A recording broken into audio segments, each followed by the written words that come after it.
Okay, सबको screen दिख रही है ना? अच्छा, सबसे पहले मुझे ये बता दो कि क्लास किसी को है ना काफी कॉम्प्लेक्स तो नहीं लग रही। एक्चुअल में क्या है, देखो, मेरा एक सिंपल सा सोचना ये है कि मैं आपको साथ के साथ ही है ना चीजों को समझाता हुआ चलूं, ताकि ये है कि आपको जो भी मैं बता रहा हूँ है ना उसको प्रोसेस करने में ना कोई है ना दिक्कत महसूस ना हो। ठीक है। जैसे कि मैंने रिपर्टराइजेशन का मैंने बताया, फिर मैंने सेकंड प्रिस्क्रिप्शन का बताया। मेन चीज ये है कि साथ के साथ आप चीजों को थोड़ा समझते चले जाएंगे ना, तो फिर ये नहीं रहेगा कि अरे यार ये बॉस ने ये टर्म बताया था, ये क्या बताया था, या कभी आगे भी वो टर्म यूज करेंगे हम अगर, तो आप उसको रिलेट कर पाएंगे। ठीक है। तो ये सीन है, नहीं तो मैं भी फिर है ना रीडिंग करता हुआ पूरा ऐसे चल सकता हूँ, लेकिन मैं ऐसा नहीं करना चाहता। ठीक है। तो वैसे क्लास टाइम मुझे बता दें कि किसी को क्लास में कोई दिक्कत तो नहीं लग रही, मतलब कुछ ऐसा तो नहीं कि हाँ भाई क्लास काफी बोरिंग हो रही है या फिर क्लास काफी कॉम्प्लेक्स हो रही है, इस तरीके का कुछ, कि सर के ऊपर से तो नहीं जा रहा कुछ।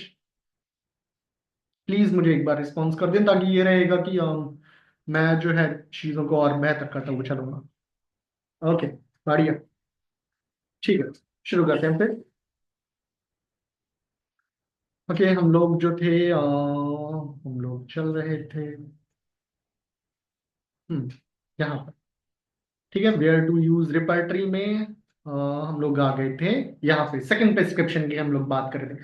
सेकंड प्रिस्क्रिप्शन में मैंने आपको बताया था, देखो एक चीज बात याद रखो कि अगर पहली विजिट में मेडिसिन देंगे, है ना, तो वो कहलाएगा फर्स्ट प्रिस्क्रिप्शन। और सेकंड विजिट में मान लो, सेकंड विजिट में जब आएगा पेशेंट, हम उसको कुछ भी देंगे, चाहे हम लोग मेडिसिन दें चाहे प्लेसिबो दें, वो हमेशा कहलाएगा सेकंड प्रिस्क्रिप्शन। ठीक है, ये हमेशा याद रखना। ठीक। लेकिन ये भी चीज याद रखना कि अगर फर्स्ट विजिट है किसी पेशेंट की, और हमने फर्स्ट विजिट में अगर हमने प्लेसिबो दी, है ना, प्लेसिबो तो आई होप आपको मालूम होगा, तो अगर हम लोग फर्स्ट विजिट में अगर हम लोग प्लेसिबो देंगे तो वो फर्स्ट प्रिस्क्रिप्शन नहीं कहलाएगा। ठीक है। फर्स्ट प्रिस्क्रिप्शन सिर्फ तब से कहलाता है कि जब से हमने उसको मेडिसिन दी है ना, जब से हमने उसको पेशेंट को मेडिसिन देना स्टार्ट किया है। अब भले ही हमने मेडिसिन उसको थर्ड विजिट में देना शुरू किया हो, तो वो जो थर्ड विजिट है ना, वहां से वो थर्ड विजिट कहलाएगा उसका फर्स्ट प्रिस्क्रिप्शन। ठीक है, ये चीज याद रखना है। लेकिन एक दूसरा पॉइंट ये भी है यहाँ पे कि मान लो हमने पहली बार में मेडिसिन दे दी, वो तो हो गया हमारा फर्स्ट प्रिस्क्रिप्शन। दूसरी बार में हम लोग जरूरी नहीं है कि मेडिसिन दे, हम अगर उसको प्लेसिबो भी देते हैं तो वो हमारा सेकंड प्रिस्क्रिप्शन कहलाएगा वहां पर। ठीक है। तो प्लेसिबो अगर हम सेकंड प्रिस्क्रिप्शन में दे रहे हैं, है ना, पहले मेडिसिन दे दी थी, प्लेसिबो दूसरी बार में दे रहे हैं, तो प्लेसिबो भी हमारा सेकंड प्रिस्क्रिप्शन कहलाएगा। ठीक। और एक और चीज कि थर्ड प्रिस्क्रिप्शन नाम की कोई चीज नहीं होती है होम्योपैथी में, ये चीज याद रखना। ये जो सेकंड प्रिस्क्रिप्शन है ना, ये कायदे में तो थर्ड ईयर का टॉपिक है, जो कि आपको ऑर्गेनाइज में पढ़ने को मिलेगा। लेकिन मटेरिया में भी और रिपर्टरी में भी ये जो टर्म है वो कई जगह यूज होता है, तो इस वजह से आपके लिए जानना जरूरी था। ठीक। आई होप इतना आपको समझ में आया होगा। अब देखो, रिपर्टरी का हमने ये क्यों कहा कि रिपर्टरी का यूज हम लोग सेकंड प्रिस्क्रिप्शन में करते हैं या फिर रिलेशनशिप ऑफ रेमेडी में देखने के लिए करते हैं। अब देखो सीन क्या रहता है कि मान लो पेशेंट आया पहली विजिट में, है ना, आपने उसको जो है कोई भी मेडिसिन है ना प्रिस्क्राइब की। ठीक है, कोई भी एक्सरसाइज मान लेते हैं कि आपने सल्फर प्रिस्क्राइब की उसको, है ना। फिर जब है ना सेकंड विजिट में है ना पेशेंट आया, है ना, तो फिर आपने मान लो बोला उसको कि हफ्ते भर बाद आना। तो हफ्ते भर बाद आया पेशेंट। अब हफ्ते भर बाद जब आया पेशेंट, आपने पूछा उसको कि अच्छा बताएं कि कितना रिलीफ है या क्या कंडीशन है अब। तो पेशेंट बोला कि डॉक्टर साहब आराम तो है मुझे, लेकिन हमने पूछा कि अच्छा कितना आराम है, बोला कि आराम तो है मुझे लेकिन मतलब उतना नहीं है, मतलब थोड़ा आराम तो है लेकिन उतना नहीं है जितना होना चाहिए था। ठीक है, ये हम समझ गए। तो अब क्या है कि भाई हमने ये चीज किया कि चलो ठीक है आराम है, यानी कि जो हमारी पहली मेडिसिन थी वो सही थी। अब हम ये चीज जानते हैं होम्योपैथी में क्या चलता है, रिलेशनशिप ऑफ रेमेडी नाम का एक कॉन्सेप्ट चलता है। यानी कि मान लो अगर हमने पहली फर्स्ट प्रिस्क्रिप्शन में पहली बार में कोई मेडिसिन दी, ठीक है, अब क्या था कि हमने उसकी पोटेंसी बढ़ा के देख ली, मतलब उतना सिंपल था कि अब वो उससे ज्यादा आगे काम नहीं कर रही, यानी अब उससे ज्यादा वो आराम नहीं दे रही है। ठीक।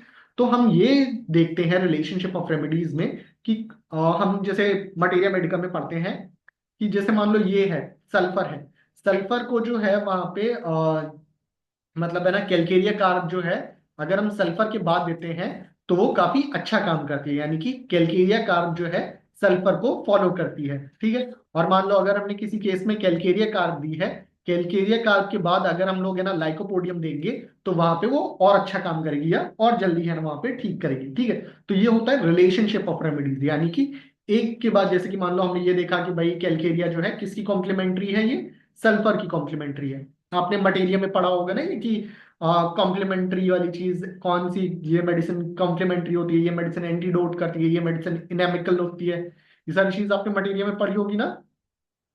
पढ़ा है ना ये वाली चीजें, कि हाँ ये इसकी कॉम्प्लीमेंट्री होती है, ये मतलब है ना एंटीडोट करती है ना, इनेमिकल होती है, इस तरीके की चीजें। प्लीज मुझे एक बार बता दें। ओके ठीक है। तो ये इसी तरीके से काम करता है। अब क्या होता है, रिपर्टरी की मदद से हम लोगों को ये भी है ना वहां पे पता लगता है कि भाई इस केस में जो है अब ये वाली मेडिसिन इसकी कॉम्प्लीमेंट्री कौन सी होगी, इसको कौन सी मेडिसिन है जो है इस केस में, मतलब इस पर्टिकुलर केस में कौन सी मेडिसिन जो है इसको फॉलो करती है, मतलब जो हमने मेडिसिन दी है उसको फॉलो करती है। तो ये सारा जो डिटेल है ना, वो सब भी हमें रिपर्टरी में देखने को मिल जाता है। ठीक है। तो इस वजह से जो है हम लोग वहां पे सेकंड प्रिस्क्रिप्शन में है ना, वहां पे सेकंड प्रिस्क्रिप्शन के लिए भी रिपर्टरी का यूज करते हैं। ठीक, आई होप आपको समझ में आया होगा। ठीक। नेक्स्ट क्या है, रिपर्टरी का यूज क्यों करते हैं, फाइनल पॉइंट है कि ये वर्ण वाले मेरा मूड खराब कर देते हैं। To trace out probable sequence of remedies that may be necessary to cure, यानी कि रिपर्टरी के माध्यम से हम लोगों को जो क्या रहता है कि जो सीक्वेंस होता है कि कौन कौन सी रेमेडीज जो है, मतलब है ना उनका सीक्वेंस क्या है, कि मान लो पहले सल्फर देंगे, फिर करके लिया कार, फिर लाइको देंगे, है ना, तो वो अच्छे से काम करेगा। ठीक है। तो ये जो सीक्वेंस ऑफ रेमेडीज है, वो सारी चीजें भी हमें कहाँ मिल जाती है, रिपर्टरी में मिल जाती है। ठीक है। जिससे क्या रहता है कि जो हमारा क्योर का जो प्रोसेस होता है ना, वो आसान हो जाता है और बेहतर हो जाता है। ठीक है। तो इसलिए भी वहां पे ऐसी चीज में हम लोग रिपर्टरी का यूज करेंगे। ठीक है। इस केस में जहां हमें मतलब है ना ये चीज पता करनी हो कि हाँ अब ये मेडिसिन दिया, अब इसके आगे मतलब कौन सी मेडिसिन दे जो कि है ना और अच्छे से काम कर सके, है ना, और बेहतर तरीके से वहां पे क्योर कर सके और अच्छा इफेक्ट दे सके और ज्यादा आराम दे सके। ठीक है। तो ये वो सारे पॉइंट्स थे कि जहां पे हम लोग है ना रिपर्टरी का यूज करेंगे। मैं जल्दी जल्दी से एक बार बता दे रहा हूँ फिर से। क्रॉनिक केस है अगर वहां पे जहां पे कोई क्लियर इंडिकेशन मेडिसिन का नहीं मिल रहा है, वहां पे यूज करेंगे। मिसमैनेज्ड केस है, वहां पे यूज करेंगे रिपर्टरी का। ठीक है। ऐसे केस जहां पे सिम्टम्स कम है और जो है सही से पोर्ट्रेट नहीं बन पा रहा है डिजीज का, वहां पे हम लोग है ना रिपर्टरी का यूज करेंगे। ठीक है। दो इंडिकेटेड, मान लो कोई केस है वहां पे हमें दो इंडिकेटेड रेमेडीज देखने को मिल रही है, वहां पे हम लोग रिपर्टरी का यूज करेंगे। सेकंड प्रिस्क्रिप्शन में वहां पे है ना रिपर्टरी का यूज करेंगे। ठीक है। सीक्वेंस का, रेमेडीज का जो सीक्वेंस है जो है उसको पता करने के लिए है ना वहां पे रिपर्टरी का यूज करेंगे। ठीक है। तो इतना तो हमने बात कर ली कि रिपर्टरी का यूज कहाँ कहाँ करेंगे। ठीक है। ये तो हो गया इतना। अब हम लोग बात करते हैं कि रिपर्टरी का यूज कहाँ कहाँ नहीं करेंगे, we are not to use repertory. ठीक है। ये तो पता चल गया कि कहाँ करना है। अब ये देखेंगे कि कहाँ नहीं करना। ठीक है। तो कहाँ नहीं करना, सबसे पहला where there is a clear indication of simillimum, यानी कि जैसे कि मान लो आपने कोई केस लिया। ठीक है। आपने कोई केस लिया, सारे सिम्टम्स से टोटलिटी बने, आपको एकदम पेक्यूलियर सिम्टम मिल गया और आपका दिमाग में बिल्कुल फिक्स है कि भाई ये तो मान लो ये मेडिसिन ये नेट्राम्यूर ही है, मतलब फिक्स्ड है वो, इतने बेहतरीन सिम्टम्स मिले कि उसे साफ साफ मिल रहा है कि भाई ये तो नेट्राम्यूर है। ठीक है। मतलब क्लियर इंडिकेशन पहले से ही मिल रहा है सिमिलम का। ठीक है। तो ऐसे केस में आपको रिपर्टरी को यूज करने की जरूरत नहीं है। ठीक है। इसमें देखो याद है ना, ये यहाँ पे देखेंगे, यहाँ क्या लिखा है, where do not use repertory, मतलब ऐसा है कि वहां पे आपको रिपर्टरी को यूज करने की जरूरत नहीं है। रिपर्टरी का यूज कोई मैंडेटरी नहीं है। ठीक है, कि यहाँ पे आपको रिपर्टरी यूज करनी ही करनी है और यहाँ पे आपको रिपर्टरी बिल्कुल यूज कर नहीं करनी, ऐसा कुछ नहीं है। लेकिन ये है कि भाई जब आपको पहले से ही सिमिलम का क्लियर इंडिकेशन मिल रहा है पहले से ही बिल्कुल, है ना, कोई ऐसा नहीं है कि आप दो रेमेडीज में वहां कंफ्यूज हो रहे हैं, ऐसा कुछ भी नहीं हो रहा। ठीक है। तो वहां पे हमें रिपर्टरी को यूज करने की जरूरत नहीं है, बिना रिपर्टरी के भी हम लोग वहां पे सिमिलम प्रिस्क्राइब कर देंगे। ठीक। पहला तो ये हो गया, मतलब we are not to use repertory, ये हमने देख लिया। ठीक है। अब ये तो कल वाला ही थोड़ा पार्ट है कि नीड ऑफ रिपर्टरी क्या था, जो है भाई कि हैनीमैन ने जो है भाई इंडेक्स बनाने का ये सारा चीज, ये सारा तो हम लोग कल ही पढ़ चुके थे। ठीक है। तो इस सारे पार्ट को हम लोग जाने देंगे। ठीक है। ये तो क्योंकि हमारा कल ही देखा हुआ था। ठीक है, अब हम लोग थोड़ा सा बात करते हैं रिपर्टरी को लेके, कि जो फर्स्ट पब्लिश रिपर्टरी थी, ठीक है, मैं आपको बता दूं कि जो फादर ऑफ रिपर्टरी थे वो थे वॉन बोनिंगहसन। ठीक है, फादर ऑफ रिपर्टरी कौन थे? फादर ऑफ रिपर्टरी थे वॉन बोनिंगहसन। आपको ये हो सकता है वाइवा में भी पूछ लिया जाए कि अच्छा बताओ फादर ऑफ रिपर्टरी कौन थे? वॉन बोनिंगहसन। फिर पूछा जाएगा कि अच्छा बताओ बोनिंगहसन जो थे, है ना, उनका जो है पूरा नाम क्या था? हाँ, ये चीज मैं बता दूं कि जब आप एमडी का पेपर देंगे या फिर मेडिकल ऑफिसर का भी पेपर देंगे तो उसमें भी ये क्वेश्चन आता है कि बोनिंग हसन जो थे उनके मतलब सॉरी, बोनिंग हसन का पूरा नाम क्या था? बोनिंग हसन का पूरा नाम था baron Clemens Maria Franz von Boenninghausen. ठीक है, मैं दोबारा से रिपीट कर दूं, इसमें लिखा नहीं है। उनका पूरा नाम था बोरॉन, है ना, सॉरी बोरॉन नहीं, बैरन।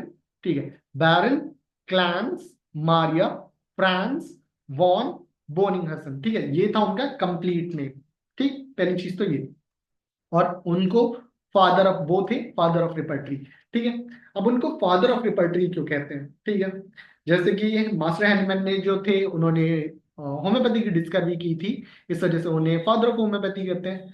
जो वॉन बोनिंगसन थे, उन्होंने क्या था कि जो सबसे पहली पब्लिश्ड रिपर्टरी थी, है ना, वो थी, मतलब जो सबसे पहली रिपर्टरी पब्लिश हुई थी ना, वो बोनिंगसन ने रिपर्टरी जो है पब्लिश कराई थी। ठीक है, इस वजह से उनको फादर ऑफ रिपर्टरी कहते हैं। ठीक, अब मैं यहाँ पे एक और पॉइंट जोड़ना चाहूंगा कि यहाँ पे हम लोग क्या यूज कर रहे हैं? Word first published repertory.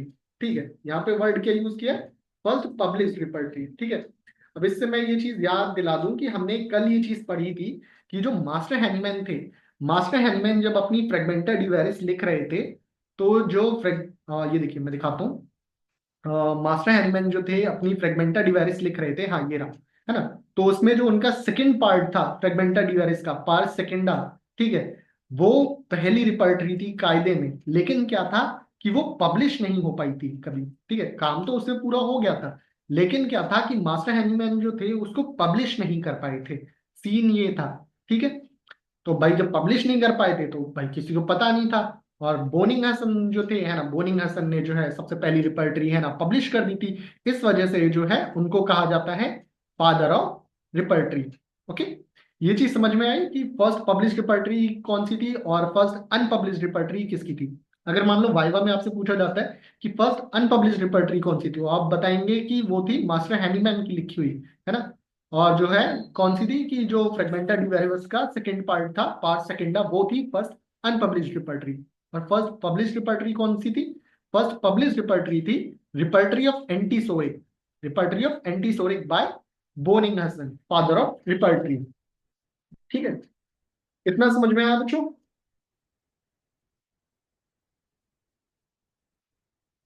Please मुझे कोई बता दे। ओके, ठीक है, अब देखो, अब जैसे कि मान लो बोनिंग हसन जो है इनका जिक्र आया ही है, तो मैं थोड़ा सा इस चीज पे कुछ और पॉइंट्स यहाँ पे मैं ऐड करना चाहूंगा। ठीक है, सबसे पहला चीज तो मैं ये है बताना चाहूंगा कि बोनिंग हसन कौन थे। ठीक है, हो सकता है आपने, है ना, फर्स्ट ईयर में भी जो है इनकी ऑटोबायोग्राफी पढ़ी हो। और आप लोगों ने इसकी बोनिंग हसन की जो है ऑटोबायोग्राफी पढ़ी है फर्स्ट ईयर में? अगर पढ़ी है तो बताएं, नहीं पढ़ी है तो नो में बताएं, ताकि मैं थोड़ा सा इससे रिलेटेड एक चीज मुझे बतानी है इंपॉर्टेंट, तो वो मैं बता पाऊंगा। पढ़ी है ना? ये मालूम है कि बोनिंग, नहीं पढ़ी? नहीं पढ़ी? चलो ठीक है, जिसने नहीं पढ़ी मैं उसको जल्दी जल्दी बता देता हूँ कि बोनिंग हसन कौन थे। देखो, बोनिंग हसन जो थे वो थे एक वकील। एक्चुअल में क्या थे? बोनिंग हसन जो थे वो थे एक वकील। ठीक है, मैं जल्दी जल्दी चीजों को थोड़ा बताऊंगा यहाँ पे, ताकि जो है मैं तो फर्स्ट ईयर में ही हूँ। ठीक है, बोनिंग हसन जो थे एक्चुअल में वो थे एक लॉयर, सुप्रीम कोर्ट में लॉयर थे, वकील थे कायदे में, है ना। अब क्या था कि एक दिन जो थे वो भाई बीमार पड़े।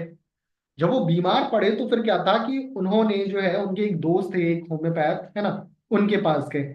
ठीक है, उस दोस्त का नाम था शायद ई वेहे, है ना, उस दोस्त का नाम था ई वेहे। तो वो अपने दोस्त के पास गए, तो उस दोस्त ने क्या था कि उनको होम्योपैथिक दवाइयां दी। अब उन होम्योपैथिक दवाइयों को लेने के बाद क्या था कि बोनिंग हसन को काफी अच्छा रिलीफ मिला। बोनिंग हसन इस चीज से जो है इम्प्रेस हुए। एंड जब बोनी हसन इस चीज से इंप्रेस हुए, तो फिर उन्होंने ये चीज कहा अपने दोस्त से कि जो है कि भाई मैं ये जानना चाहता हूँ होम्योपैथी के बारे में, है ना। तो फिर उन्होंने क्या था कि भाई उन्होंने कहा कि जानना चाहता हूँ, सीखना चाहता हूँ। तो फिर क्या था कि बेहे ने कहा कि अगर तुमको होम्योपैथी जाननी है, सीखनी है, तो तुम किसी होम्योपैथ के पास जाओ। ठीक है। तो फिर क्या थे कि जो बोनिंग हसन जो थे, वो गए मास्टर हैनीमैन के पास। ठीक है, मास्टर हैनीमैन के पास गए और मास्टर हैनीमैन से बोला कि जो है सर मुझे जो है होम्योपैथी जाननी है, क्या है ये, और होम्योपैथी से रिलेटेड सीखनी है। ठीक है। तो ये सारी की चीजें जो है, उसके लिए फिर गए वो मास्टर हैनीमैन के पास। ठीक है। मास्टर हैनीमैन जो थे, फिर उन्होंने कहा कि ठीक है, अगर तुम इतना इंटरेस्टेड हो तो ठीक है, मैं तुम्हें बताता हूँ होम्योपैथी के बारे में और तुम्हें सिखाता हूँ। पर मास्टर हैनीमैन ने क्या था कि बोनिंग हसन को होम्योपैथी के बारे में सिखाया, अच्छे से उन्हें होम्योपैथी के बारे में पढ़ाया और होम्योपैथी के बारे में सिखाया। ठीक, तो ये चीज थी। अब क्या था, जैसे कि एक गुरु होता है, एक शिष्य होता है। गुरु हमेशा, शिष्य जो होता है हमेशा गुरु को उसके सिखाने के लिए गुरु दक्षिणा देता है। ठीक है। जैसे कि मान लो कोई कोचिंग पढ़ाता है तो लोग फीस लेते हैं, तो वो उसकी गुरु दक्षिणा है। ठीक है। ऐसे ही जब वो मास्टर हैनीमैन ने बोनिंग हसन को जब पढ़ाया पूरा होम्योपैथी, तो बोनिंग हसन ने क्या था कि उनको गुरु दक्षिणा के तौर पे उन्होंने कुछ दिया मास्टर हैनीमैन को। क्या दिया? एक्चुअल में क्या था कि उसी टाइम पे जो मास्टर हैनीमैन थे, वो रिपर्टरी पे काम कर रहे थे, इंडेक्स बनाने पे काम कर रहे थे, रिपर्टाइजेशन पे काम कर रहे थे। तो अब लेकिन वो पब्लिश तो कर नहीं पाए थे। ठीक है। तो फिर क्या था कि जो बोनिंग हसन थे, बोनिंग हसन ने बोला कि मैं गुरु दक्षिणा के तौर पे मैं आपके इस काम को आगे बढ़ाऊंगा, मैं इस चीज को आगे ले जाऊंगा। ठीक है। तो फिर क्या था कि बोनिंग हसन जो थे, उन्होंने मास्टर हैनीमैन के इस रिपर्टरी वाले या इस रिपर्टरी या इंडेक्स वाले वर्ड को आगे लेके गए, है ना, इसको और बढ़ाया और लिखा उसके बारे में, सारी चीजें की। ठीक है। और फिर इस सब चीजों को कर करा के, है ना, फिर बोनिंग हसन ने उसको, है ना, फिर पब्लिश किया। ठीक है। बोनिंग हसन ने फिर, है ना, उसके मास्टर हैनीमैन के वर्क को आगे बढ़ाया और फिर जो है उसको पब्लिश किया, क्योंकि मास्टर हैनीमैन तो पब्लिश कर नहीं पाए थे। तो फिर बोनिंग हसन ने उसको पब्लिश किया, और पब्लिश करने के बाद उसका नाम रखा, उस रिपर्टरी जो थी उनकी बुक, उसका नाम रखा रिपर्टरी ऑफ एंटीसोरिक। ठीक है। अब मैं ये चीज बताता हूँ कि कुछ के मन में क्वेश्चन होगा कि बॉस वहां पे उन्होंने रिपर्टरी ऑफ एंटीसोरिक की क्यों रखा। पहले मैं बता दूं, रिपर्टरी ऑफ एंटीसोरिक आई थी 1832 में। ठीक। अब कुछ का क्वेश्चन होगा कि बॉस उन्होंने रिपर्टरी ऑफ एंटीसोरिक ही क्यों रखा, इस वर्ड का मतलब क्या होता है। ठीक है। देखो, अब मैं यहाँ पे थोड़ा समझाता हूँ। जो मास्टर हैनीमैन जो थे, उन्होंने ये चीज बताई थी कि जो डिजीजेज होती हैं उस टाइम पे बताई थी कि जो डिजीजेज होती हैं, उनका जो मतलब मेन कॉज होता है भाई, वो सोरा होता है, सोरा मियाज्म होती है उसकी वजह से। ठीक। और जो उस टाइम पे जिस रिपर्टरी के बेसिस पे जो है वहां पे उन्होंने जो बोनिंग हसन जो थे, है ना, उसकी रिपर्टरी, बोनिंग हसन की जो रिपर्टरी थी ना एक्चुअल में, तो उसमें जो थी कितनी मेडिसिन थी, 52 मेडिसिन थी। बोनिंग हसन ने जो रिपर्टरी बनाई थी, उसमें जो है थी टोटल 52 मेडिसिन के बारे में बताया था। ठीक है। कितनी मेडिसिन के बारे में? 52 मेडिसिन के बारे में। अब वो 52 मेडिसिन में से जो 50 मेडिसिन थी, वो थी, ये 6 लग रहा है लेकिन ये 50 है। ठीक है। जो 50 मेडिसिन थी, वो थी एंटीसोरिक। ठीक है। यानी सोरिक मियाज्म को लेके, तो 50 मेडिसिन थी एंटीसोरिक। ठीक है। और जो उसमें से एक मेडिसिन थी वो थी साइकोटिक, है ना, एक मेडिसिन थी वो साइकोटिक थी, और एक मेडिसिन थी वो थी सिफिलिटिक थी। ठीक है। ये वाइवा में हो सकता है पूछा जाए, है ना। साइकोटिक मेडिसिन थी वो कौन सी थी, वो थी थूजा, है ना। और जो उनकी रिपर्टरी में जो एक सिफिलिटिक मेडिसिन थी वो कौन सी थी, मर्कसॉल। ठीक है। वो कौन सी थी, वो थी मर्कसॉल। ठीक है। अब क्योंकि उनकी उसमें रिपर्टरी में जो है ज्यादातर मेडिसिन सोरिक थी, सोरिक मियाज्म को लेके थी, तो इस वजह से ही उन्होंने अपनी रिपर्टरी का नाम रखा था रिपर्टरी ऑफ एंटीसोरिक। ठीक है। इतना समझ में आया बच्चों? बोरिंग हसन की बायोग्राफी और ये उन्होंने रिपर्टरी ऑफ एंटीसोरिक क्यों रखा नाम?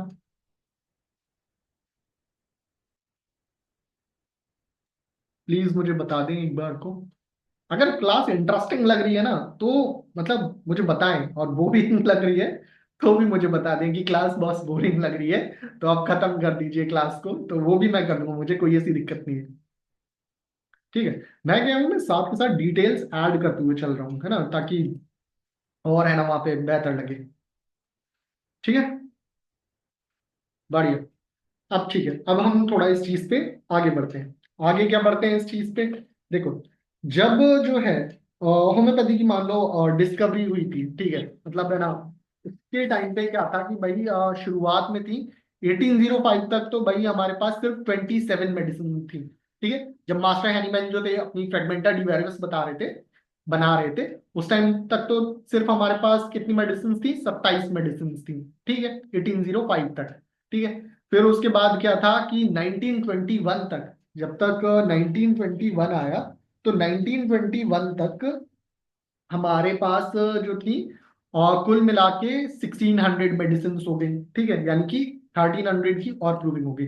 फिर 1955 तक टोटल मेडिसिन हो गई हमारे पास 2000 प्रूव्ड मेडिसिन हो गई। फिर मतलब टाइम जैसे जैसे बढ़ता गया, हमारे पास मेडिसिन की प्रूविंग बढ़ती गई, है ना, और उसके साथ ही हमारे पास मेडिसिन है ना और ज्यादा बढ़ती गई हमारी मटेरिया मेडिका में।